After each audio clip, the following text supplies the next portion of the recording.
오늘은 사순절기의 두 번째로 맞이하는 주일입니다. 우리 함께 자리에서 일어나셔서 조용히 기도하시며 예배로 나아가시겠습니다.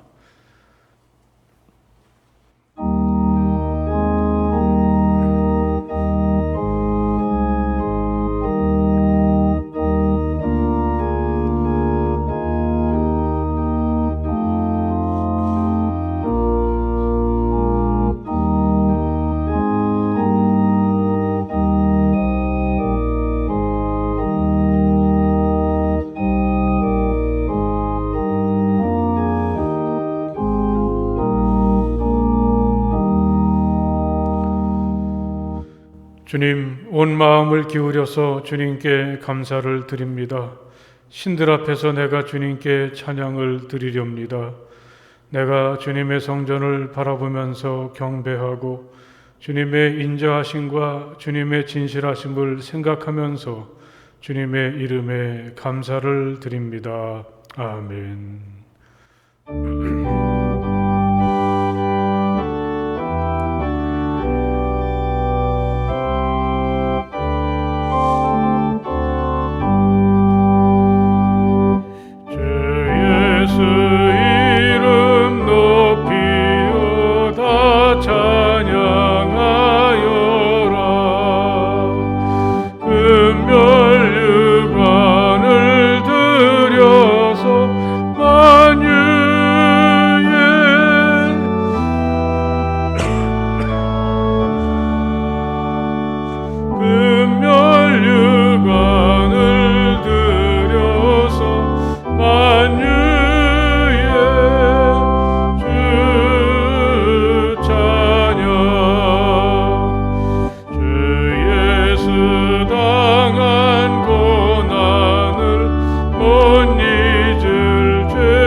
언제나 우리를 사랑하시며 우리를 지켜주시는 하나님을 찬양합니다.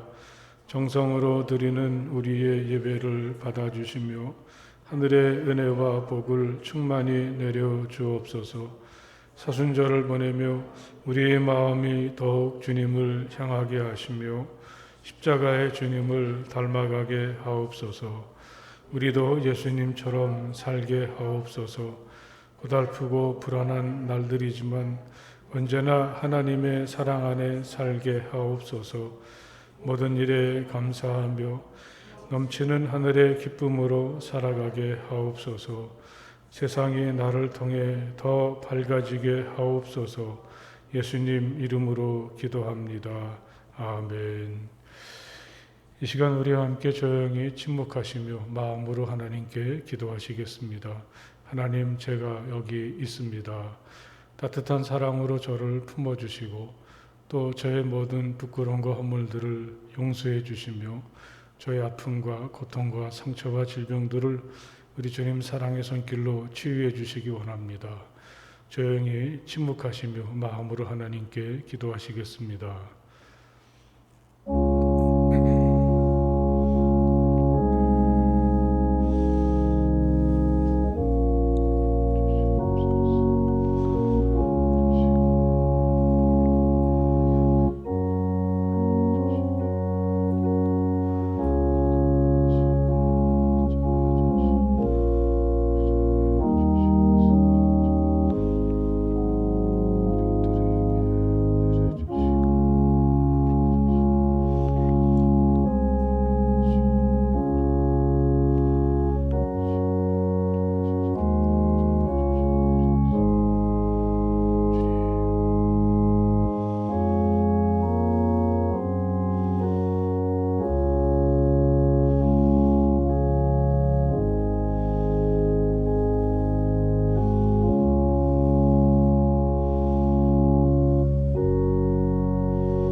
주님께서 당신들에게 복을 주시고 당신들을 지켜주시며 주님께서 당신들을 밝은 얼굴로 대하시고 당신들에게 은혜를 베푸시며 주님께서 당신들을 고이 보시어서 당신들에게 평화를 주시기를 빕니다.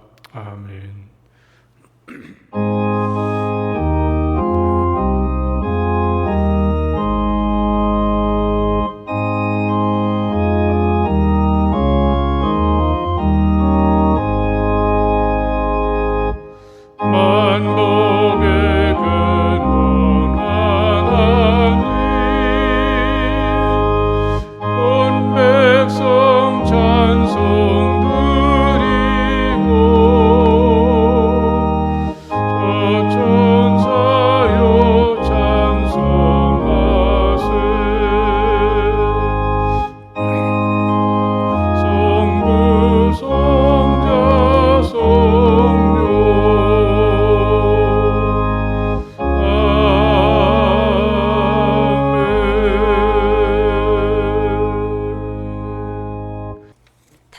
기도하시겠습니다.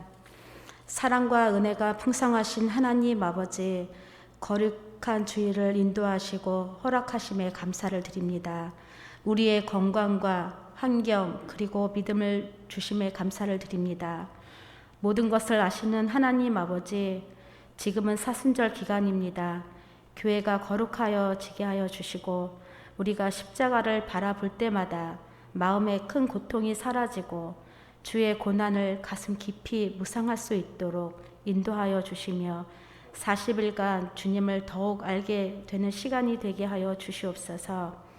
사랑이 많으신 하나님 아버지, 코로나 감염으로 인해 사람들이 두려움에 떨고 질병과 싸우고 있는데 불안한 마음을 없애주시고 주님께 기도하며 능히 이겨낼 수 있도록 인도하여 주옵소서.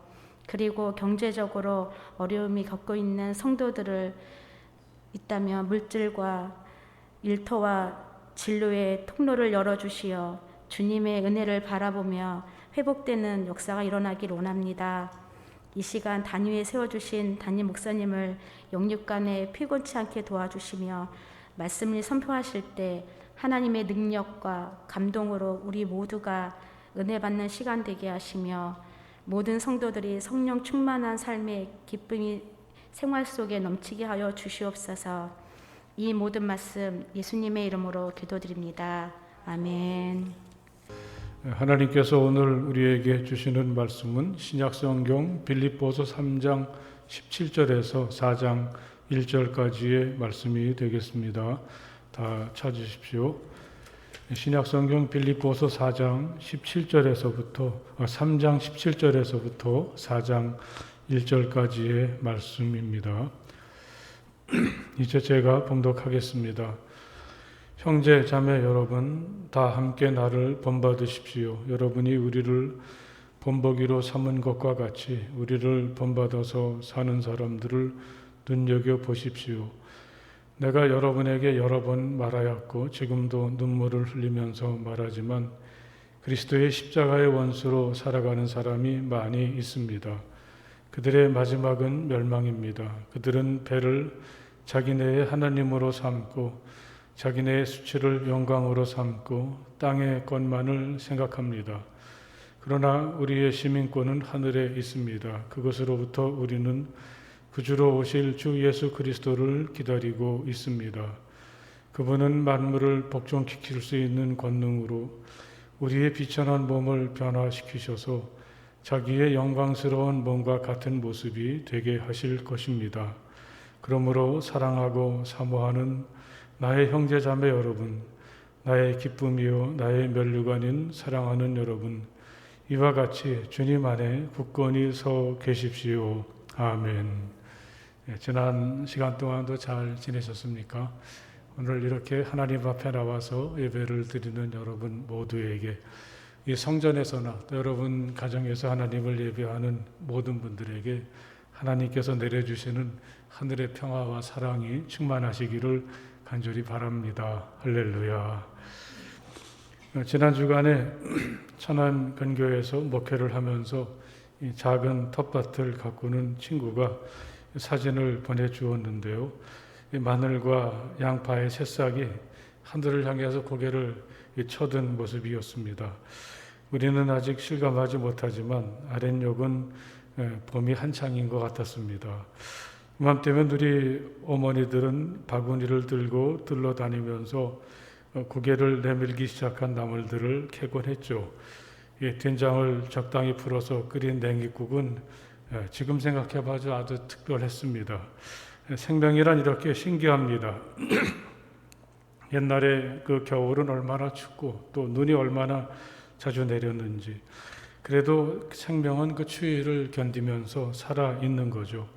비록 잔뜩 움츠리기는 하지만 그래도 그들은 생명을 빼앗기지 않습니다. 그러다가 날이 풀리고 얼었던 대지가 녹으면 그들은 고개를 내밀며 우리에게 봄이 찾아왔음을 알려줍니다. 야생에서 겨울을 견디어낸 이 냉이국의 냄새며 맛이 특별한 것은 그 안에 그들이 견디어냈던 겨울이 온전히 담겨 있기 때문일 것입니다. 난 이만큼 견디어냈어. 이게 우리들에겐 잊을 수 없는 소중한 맛이 되는 거죠. 아마 우리 인생도 이래서 살만한 것이 아닐까 싶습니다. 우리에게 가끔씩 찾아오는 혹독한 추위와 사나운 눈보라를 좋아할 사람이 어디 있겠습니까? 그럴 때 우리는 몸을 잔뜩 움츠리고 숨 죽인 채 기다릴 수밖에 없습니다. 선뜻 나서서 무엇을 하기엔 우리는 너무 무능하죠. 그런데 이런 어려움들을 잘 견디고 있다 보면 우리 스스로가 변하게 됩니다. 그동안 가치 있게 여겼던 것들이 별거 아니라는 것을 깨닫게 됩니다. 하늘이 무너져도 솟아날 구멍이 있다는 우리 속담처럼 어떤 어려움 속에서도 실망하지 않고 낙관적인 긍정적인 생각을 가질 수가 있게 됩니다. 이렇듯 고통이나 시련은 우리를 더욱 멋지고 괜찮은 사람으로 만들어주죠. 마치 혹독한 추위를 견디어낸 그 작은 냉이가 아주 특별한 봄의 향기를 선물하는 것처럼 말입니다. 최근에 그 세상을 떠나셨던 이어령 교수는 말년에 암 선고를 받고 투병하는 고통을 겪으셨는데 그때 그는 진정한 삶의 가치를 찾게 되었다고 고백을 합니다. 나도 마찬가지네. 이전에 내가 상상할 수 없는 내가 되었지. 어떻게 이렇게 태어나고 관대해 줄 수 있을까 싶어 뒤늦게 생의 진실을 깨닫게 된다네. 모든 게 선물이었다는 걸. My life는 기프트였다는 말은 목사님 같은 소리가 아니야. 내 집도, 내 자녀도, 내 책도, 내 지성도 분명히 내 것인 줄 알았는데 다 기프트였어. 내가 벌어서 내 돈으로 산 것이 아니었소. 우주에서 선물로 받은 이 생명처럼 내가 내 힘으로 이루었다고 생각한 게 다 선물이었어. 이런 고백을 합니다. 그전엔 다 혼자 자기 힘으로 이룬 줄 알았던 것들이 병들어서 누워있다 보니 다 하나님의 선물이라는 것을 깨닫게 되었다고 고백을 합니다. 이 세상살이가 점점 더 힘들어지고 또 앞날이 점점 더 기대할 수 없다고 할지라도 우리가 오늘을 살아가게 되는 이유가 바로 여기에 있습니다. 하나님을 믿는 믿음으로 사는 우리는 더욱 그렇습니다. 우리는 풍성하고 아무 문제 없이 사는 게 좋다고 생각을 하지만 때로 우리는 생각하지 못했던 시련이나 고통을 겪으면서 내가 세상을 살고 있는 이유나 삶의 진정한 가치를 발견할 수가 있습니다. 손에 물 한 번 묻히지 않고 살았던 한 귀부인이 그만 제2차 세계대전에 휘말려서 수용소에 갇히게 됩니다. 처음엔 그 현실을 도저히 받아들일 수 없었지만 시간이 지나면서 그 귀부인은 자기보다 더 약한 사람들을 돕는 일에 헌신하게 됩니다. 그러면서 평소에 터득하지 못했던 살아가는 진정한 기쁨이나 가치를 찾게 되는 거죠. 자기는 평생 남들 도움만 받고 살아서 진짜 인생을 모르고 여기까지 왔는데 이제 비로소 살아있는 기쁨을 알게 되었고 이걸 경험하게 하신 하나님께 감사하다고 수용소 안에서 그런 고백을 했다고 합니다. 우리가 하나님을 믿는다는 것 속에는 이런 신비가 담겨 있습니다. 하나님을 향한 믿음이 깊어질수록 같은 세상을 살고 있지만 우린 전혀 다른 꿈을 꾸고 또 전혀 다른 모습으로 살아갈 수가 있게 됩니다. 그리스도 안에서 우리가 바라는 것이 이 세상에만 해당되는 것이라면 우리는 모든 사람 가운데서 가장 불쌍한 사람일 것입니다. 사도 바울은 예수님의 부활을 이야기하다가 이렇게 말을 합니다. 눈으로 볼 수 있고 또 손으로 만질 수 있고 또 우리의 머리로 생각할 수 있는 것이 전부는 아니라는 말씀이죠. 더 좋은 것, 참되고 가치 있는 것은 보이지 않는 것이고 손으로 만질 수 없고 우리의 좁은 안목으로 따질 수 없는 것들이라고 그는 말합니다. 사랑하는 여러분, 예수를 믿으면 믿을수록 이 세상을 살아가는 우리가 바라고 기다리는 것, 이것이 조금씩 달라지게 될 때 우리는 오늘 이 자리에서 내가 얼마나 풍성한지, 내가 얼마나 많은 것을 하나님께로부터 거저 받아서 누리고 살고 있는지, 나는 얼마나 소중하고 가치 있는 사람인지 조금씩 알게 됩니다. 이게 오늘 우리가 예수를 믿으면서 누리는 행복이라고 하겠습니다. 그렇다면 우리가 그리스도 안에서 어떤 것을 바라고 어떤 것을 기다려야 하겠습니까? 형제 자매 여러분, 다 함께 나를 본받으십시오. 사도 바울은 이렇게 빌립보의 성도들에게 권면합니다. 나를 본받으십시오. 바울이 이렇게 말했는데 이 대목이 참 마음에 걸립니다. 나는 목사이지만 이렇게 말하기가 쉽지 않은데 도대체 바울은 얼마나 자신에 대해서 확신이 있고 자신감이 넘치면 이런 말을 할까? 아무리 바울이라도 이건 좀 지나친 게 아닌가 싶습니다. 바울이 이렇게 말하는 데는 두 가지 이유가 있다고 생각을 해보았습니다. 사람들이 예수를 믿는다고 하지만 바라보는 것은 제각각입니다.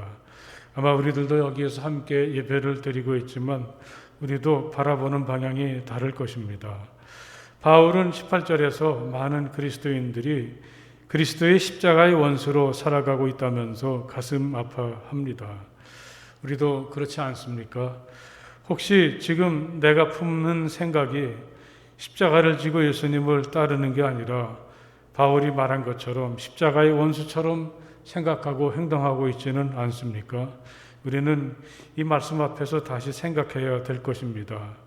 많은 사람들이 예수를 믿는다고 하지만 어쩐지 우리들에게서 예수의 향기가 나지 않습니다. 말하고 행동하는 것이 예수를 믿지 않는 사람들과 조금도 차이가 나지 않습니다.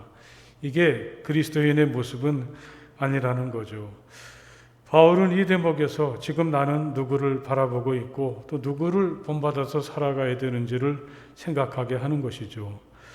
또 바울이 나를 본받으십시오 이렇게 말할 때 이 빌립보의 성도들이 본받았으면 하는 바울은 어떤 바울입니까? 항상 예수 그리스도를 바라보고 예수님을 닮아가려고 하는 바울이라고 하겠습니다. 내가 그리스도를 본받은 사람인 것과 같이 여러분은 나를 본받는 사람이 되십시오. 고린도 교회를 향해서 바울은 이렇게 이야기한 적이 있습니다. 이게 사람들이 본받았으면 하는 바울의 모습입니다. 내가 상대적으로 다른 사람에 비해서 완벽하거나 조금 더 흠이 없거나 자기를 과시하고 자랑하고 싶어서가 아닙니다. 단지 바울에게는 예수님밖에 없기 때문에 그야말로 나 자신의 모든 존재를 던져서 예수님을 따르려고 하고 예수님만 바라보고 있기 때문에 서로 이 사람들이 자기들의 눈으로 예수를 직접 볼 수는 없어도 이런 자신을 가만히 지켜보고 있으면 바울 자신을 통해서 예수를 알게 되고 예수님을 본받을 수 있기 때문에 바울은 나를 본받으라 이렇게 말하고 있습니다. 그러니까 이 바울이 나를 본받으십시오 이렇게 말할 때 그는 예수님을 바라보고 예수님을 본받으십시오 이렇게 말하는 것이라고 하겠습니다. 여기서 나를 본받으십시오라는 말은 나와 함께 본받으십시오 이렇게도 읽을 수가 있다고 합니다. 만약에 당신이 예수를 본받는 게 너무 막연하기도 하고 당신 눈에 예수가 잘 보이지 않는다면 나를 통해서 예수를 바라보시고 나와 함께 예수를 본받읍시다 이렇게 읽을 수가 있다는 말씀이죠. 우리는 누구나 살면서 인생의 스승이나 롤 모델을 두고 그를 닮아가려고 하죠. 나도 좀 저 사람처럼 되었으면 좋겠어. 저 사람처럼 살았으면 좋겠어. 그런 대상이 누구나 있지 않습니까? 여러분에게는 그런 대상이 과연 누구입니까? 외람되지만 저는 그 목회자로서 지금 생각해 보면 저희 아버님이 롤 모델이었던 것 같습니다. 아들은 그 아버지를 흉보면서 닮는다고 하죠. 나는 저렇게 살지는 않겠어. 아버지의 말이나 행동을 보면서 속으로 그렇게 말하지만 시간이 흐르고 나이가 들면 자기의 거울 속엔 어느새 아버지의 모습이 들어앉아 있다고 그 신경림 시인은 말을 한 적이 있습니다. 목회라는 게 이런 거로구나. 목사는 이렇게 살아야 되는구나 하는 걸 저희는 저희 아버님을 통해서 배웠습니다. 저도 모르는 사이에 말이죠. 이게 오늘까지 제가 목사로 살아가는데 소중한 자산이 되었다는 걸 새삼스럽게 느끼게 됩니다. 눈을 들어서 주변을 살펴보면 옆에는 크게 성공하고 대단한 일을 이루어서 사람들이 다 선망하고 롤 모델이 두는 분들도 많지만 조용히 자기 자리를 지키고 하늘의 소망을 품고 살고 있는 사람들도 많이 있습니다. 성공한 삶은 아닐지 몰라도 진실하게 부끄러움 없이 살아가는 분들이 있죠. 그런 분들의 깊은 내면에는 예수 그리스도가 담겨져 있습니다. 사도 바울처럼 말이죠. 아마 그런 분들을 모델로 삼고 닮아가려고 하는 것이 우리가 그리스도인으로서 세상을 잘 살 수 있는 좋은 길이 아닌가 생각합니다. 우리는 이제부터 너무 겉으로 드러나는 성공에 집착하지 말고 예수님 믿는 사람답게 살려는 마음을 가져야 되겠습니다. 예수를 바라보고 또 예수님을 본받으며 살아가는 우리 모두가 될 수 있기를 간절히 바랍니다. 그러나 우리의 시민권은 하늘에 있습니다. 바울은 또 이렇게 이야기하죠. 우리가 바랄 것은 세상에서의 성공이나 번영보다는 하늘의 시민이 되는 일이라고 하는 것을 말씀하고 있습니다. 이 시민권이란 말은 오늘 이 나라에 태어나서 평생을 살고 있는 우리들에겐 좀 둔감하지만 외국에서 살고 있는 분들, 특히 미국 같은 곳에 이주해서 사시는 분들에게는 굉장히 중요한 문제인 것 같습니다. 그 나라에서 시민으로 대접을 받는가 그렇지 않은가는 신분에 많은 차이가 있다고 합니다. 사도 바울의 시대에는 노예와 시민이 함께 살고 있었죠. 노예는 어떤 가문이나 집안에 예속되어서 마치 소모품처럼 살아가는 거죠. 당시 유대인들이 하나님께 감사했던 이유 중에 하나가 노예로 태어나지 않은 것이라고 했으니까요. 그들은 사람이면서도 사람 대접을 받지 못했습니다. 노예의 바람은 자기도 언젠가는 시민으로 살아가는 거였다고 하죠. 다행히도 당시 로마에는 노예가 시민이 되는 경우가 있었다고 합니다. 노예를 오랫동안 거느리고 살던 주인이 그동안 노예의 모든 수고와 공로를 기억해서 시민으로 그렇게 인정해 주는 거죠. 자기 집안의 성을 쓸 수 있도록 허락해 주면서 시민으로 방문하는 경우가 종종 있었다고 합니다. 아마 바울이 이 빌립보의 성도들에게 쓴 이 편지를 읽는 사람들 중에도 시민도 있었고 노예도 있었을 것입니다. 그런데 이 교회에서는 그 구별이 세상처럼 엄격하지는 않았던 것 같습니다. 이 법보다는 사랑이 많이 작용을 한 것 같습니다. 신약 성경 중에서 그 빌레몬사라는 편지가 이걸 말해주죠. 이 빌레몬서는 오네시모라는 그 사도 바울이 우연히 만나서 전도했던 그 오네시모라는 사람이 도망친 노예라는 것을 알게 되었고, 그 주인이 골로새 인근에 살고 있는 자기가 전도했던 빌레몬이라는 사실을 알게 되었습니다. 그때 그 바울은 오네시모를 빌레몬에게 돌려주면서 쓴 편지가 바로 이 빌레몬서라는 편지죠. 이 세상에서는 도망친 노예를 엄한 벌로 다스리지만 빌레몬은 오네시모에게 그렇게 해주지 않았으면 좋겠다, 그런 마음을 피력합니다. 이제부터는 그는 종으로서가 아니라 종 이상으로 곧 사랑받는 형제로 그대의 곁에 있을 것입니다. 이렇게 바울은 빌레몬을 종이 아니라 형제로 용서하고 형제로 받아들일 것을 권합니다. 이 빌레몬이 오네시모를 어떻게 했는지 이야기는 나오지 않습니다. 그런데 그 교회 역사를 살펴보면 초대교회의 에베소 교회의 감독 중에 오네시모라는 이름이 있었다고 합니다. 이 빌레몬은 바울이 부탁했던 것처럼 도망친 노예 오네시모를 용서해주고 이제는 노예가 아니라 형제로 받아들여 주었고, 또 그는 비록 노예의 신분이었지만 초대교회의 훌륭한 지도자가 되었구나, 그런 멋진 상상을 해보기도 하죠. 당시 노예 신분이던 사람들에겐 시민이 되려는 열망이 대단했던 모양입니다. 하지만 로마 사회에서 시민이 된다는 것은 그만큼 책임이 따르는 일이기도 했습니다. 로마는 전 세계를 상대로 끝없이 전쟁을 치루었는데 시민이 아닌 사람들, 노예는 군인이 될 수가 없었다고 합니다. 그러니까 로마 시민이 된다는 것은 때로 목숨을 걸고 싸움터에 나가는 일을 감당해야만 했습니다. 생각해보면 우리가 하늘의 시민이 된다는 것은 이렇게 양면적인 성격을 지니는 것이겠죠. 만약에 우리가 하늘의 시민이 되기 원한다면 이 하늘 시민권을 얻기 위해서는 우리는 세상이 자랑하고 사람들이 갖고 싶어하는 것을 버리지 않으면 안 될 것입니다. 그리스도의 십자가의 원수로 살아가는 사람이 많이 있습니다. 바울은 이렇게 그리스도인들을 바라보면서 한탄하는데, 예수님의 십자가의 원수가 어떻게 하늘의 시민이 될 수가 있겠습니까? 그들의 마지막은 멸망입니다. 그들은 배를 자기네의 하나님으로 삼고 자기네의 수치를 영광으로 삼고 땅의 것만을 생각합니다. 바울은 이렇게 예수를 믿으면서도 철저하게 이 세상적인 욕망의 노예로 아직도 노예임을 벗어나지 못하고 살고 있는 성도들을 안타까워하고 있습니다. 우리가 하늘의 시민권을 갖는다는 것은 나만을 위해서, 내 욕심을 위해서 살아가는 삶에서 벗어난다는 뜻이 담겨져 있습니다. 그때 우리는 비로소 하늘의 시민으로서 하늘의 영광의 초대를 받는 사람이 될 수가 있습니다. 그것으로부터 우리는 구주로 오실 주 예수 그리스도를 기다리고 있습니다.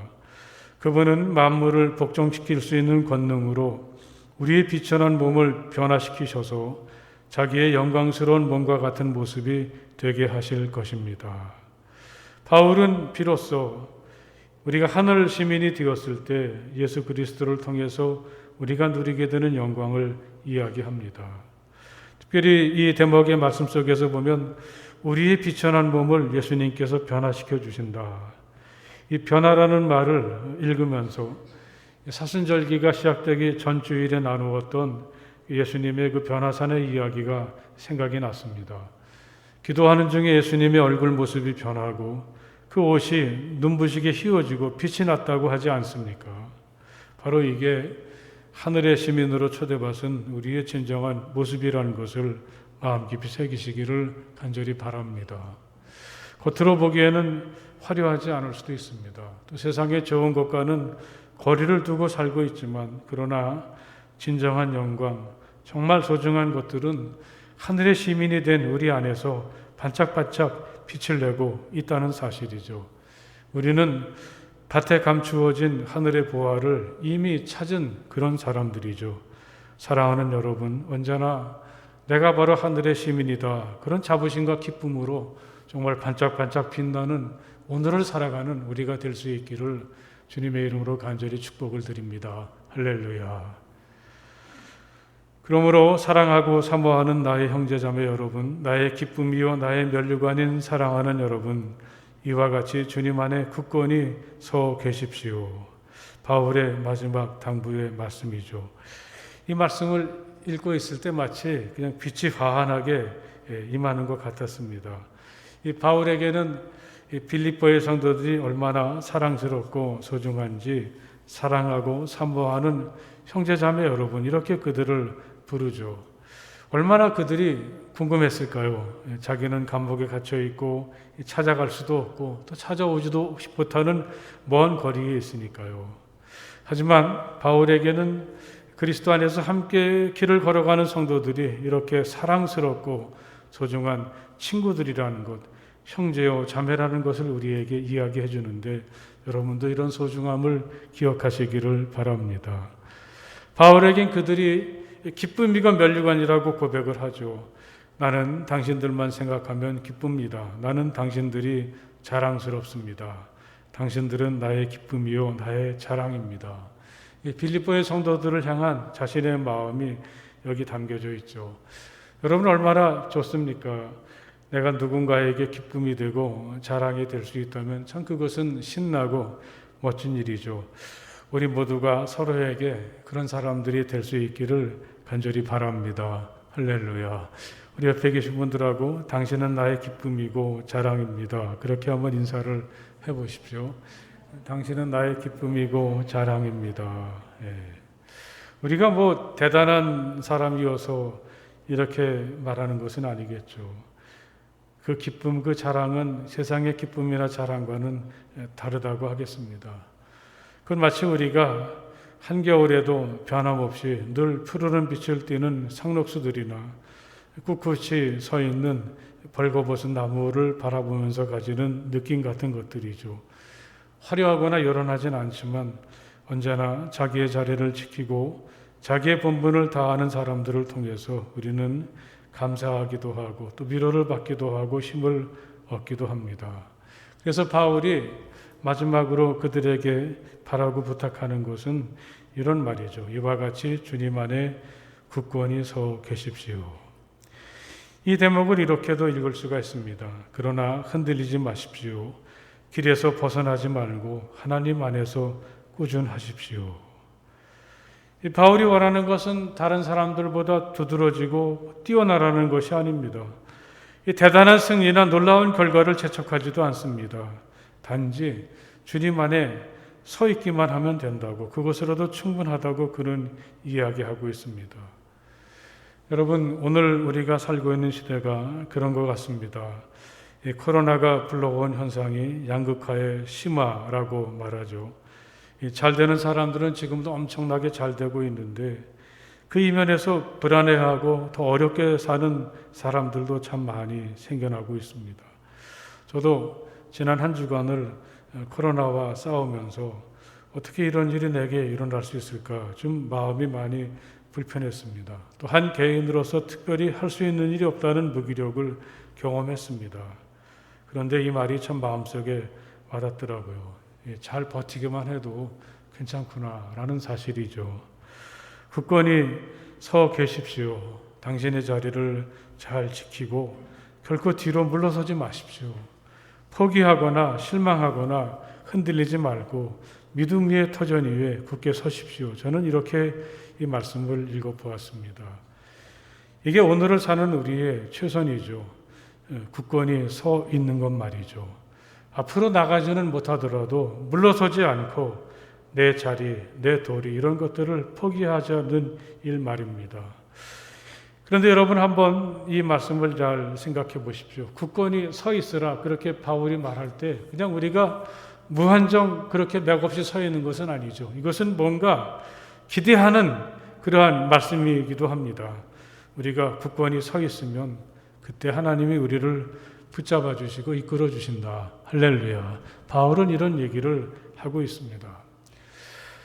이스라엘이 이집트를 빠져나온 다음에 한참을 가다 보니까 홍해 바다가 가로막고 있었죠. 뒤에서는 바로의 군사들이 추격합니다. 그들은 정말 막다른 골목에 빠져서 멘붕에 빠지고 말았습니다. 그때 그 아우성치는 이스라엘을 향해서 모세는 이렇게 말합니다.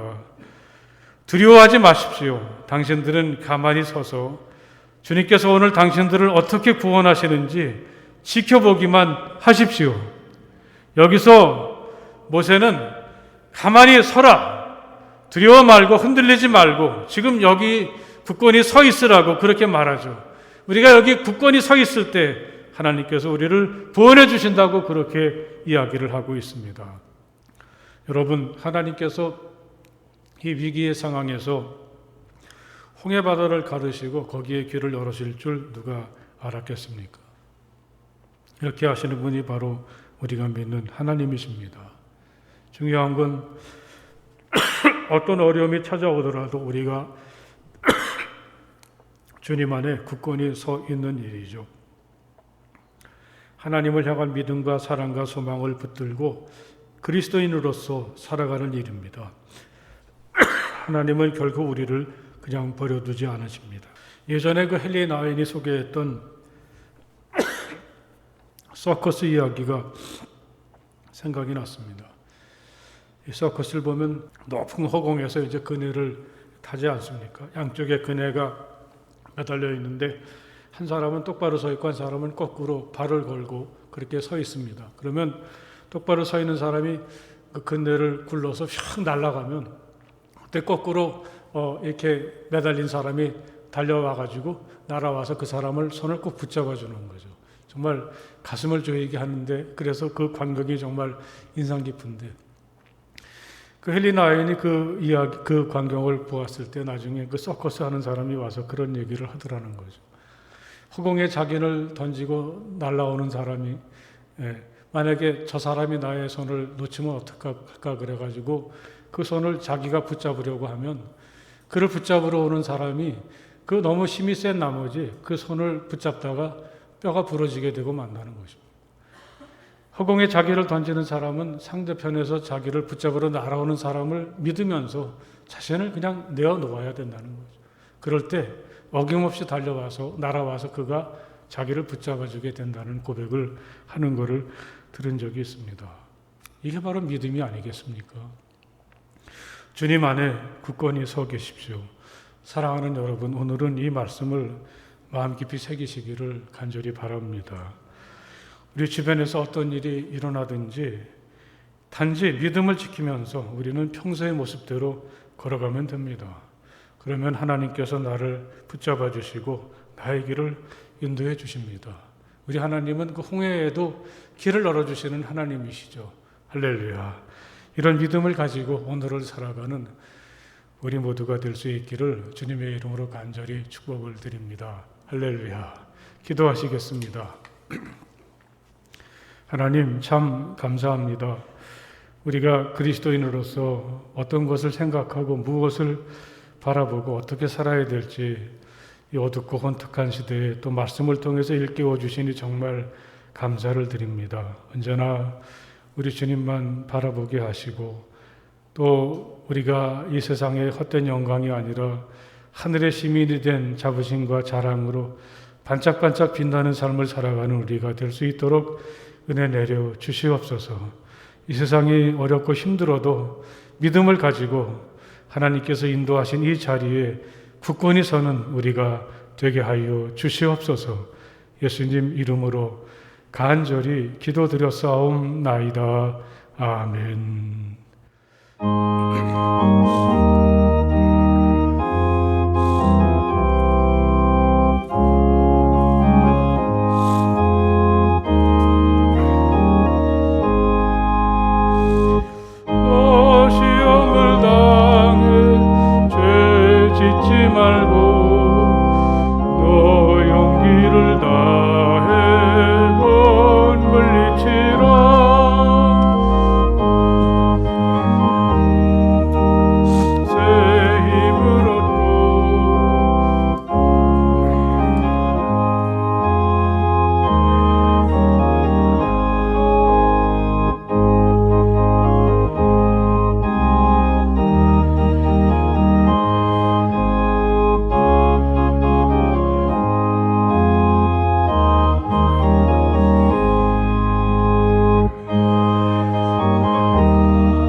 우리의 정성을 하나님께 드리며 함께 기도하시겠습니다. 영원하시고 거룩하신 하나님 감사합니다. 다시 이렇게 소중하고 귀한 주님의 날을 허락해 주셔서 우리 하나님 앞에 서게 하시고 하나님을 예배하게 하시니 정말 감사합니다. 이 시간 우리의 정성과 우리 자신을 이 예물에 담아 하나님께 드리오니 하나님이 이 예물과 저희 자신을 받아 주시옵소서. 이 예물이 하나님의 뜻을 따라 잘 사용되게 하시고 다시 한번 하나님 앞에 자신을 드리는 모든 이들을 사랑으로 품어주시고 저희들의 머리 위에 손을 얹으시고 복내려 주시옵소서. 하나님의 백성으로서 하늘의 기쁨과 영광을 누리며 살아가는 모든 성도들이 다 될 수 있도록 복내려 주시기 원합니다. 저희가 애쓰고 수고할 때마다 아름답고 풍성한 열매가 맺혀지게 하시며 우리가 꿈꾸고 소원하는 일들이 이루어질 수 있도록 허락해 주실 줄 믿습니다. 저희들에게 허락해 주신 가정의 작은 천국을 이루게 하시고 우리 자녀들의 길을 복된 길로 인도하여 주실 줄 믿습니다. 아프고 병들고 지쳐있는 이들을 치유하여 주시고 다시 붙잡아 일으켜 세워 주시옵소서. 코로나로 신음하는 이 나라를 주님 치유해 주시기 원합니다. 함께하여 주시옵소서. 멀리 흩어져 있는 사랑하는 우리 모든 가족들도 어디 있든지 항상 은혜와 사랑과 복으로 인도하여 주시옵소서. 예수님 이름으로 간절히 축복하며 기도드렸사옵나이다. 아멘. 네, 할렐루야. 여러분 참 반갑습니다. 우리 함께 사랑하고 축복합니다. 인사해 보십시오. 사랑하고 축복합니다. 예. 우리가 이제 그 사순절 두 번째 주일을 맞이했습니다. 부활절 전날까지가 사순절에 해당이 되는데 더욱 우리가 기도하고 또 말씀을 가까이 대하고 또 이 작은 사랑이라도 이웃과 나누는 일을 통해서 예수님에게 가까워지고 또 십자가의 신비에 같이 참여하는 뜻깊은 절기가 될 수 있기를 바랍니다. 우리 교우 중에 그 김혜영 집사님이 그 임파선 수술을 이번 수요일 날 길병원에서 받게 됩니다. 이 유방암 수술을 했었는데 약간 그 임파선에 다시 암 세포가 생겨서 수술을 받는다고 하니까 수술이 잘 되고 또 잘 회복될 수 있도록 여러분 많이 기도해 주실 것을 부탁을 드립니다. 다른 광고 없으시면 우리 함께 일어나셔서 주기도문 찬송 함께 찬송을 부르시겠습니다.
이제는 우리 주 예수 그리스도의 그 크신 은혜와 우리 아버지 하나님의 그 넓고 무한하신 사랑하심과 성령 안에서의 거룩한 사귐이 마음을 다해서 우리 주님을 예배하는 모든 주님의 자녀들 가운데 영원토록 함께하여 주시기를 간절히 축원하옵나이다. 아멘.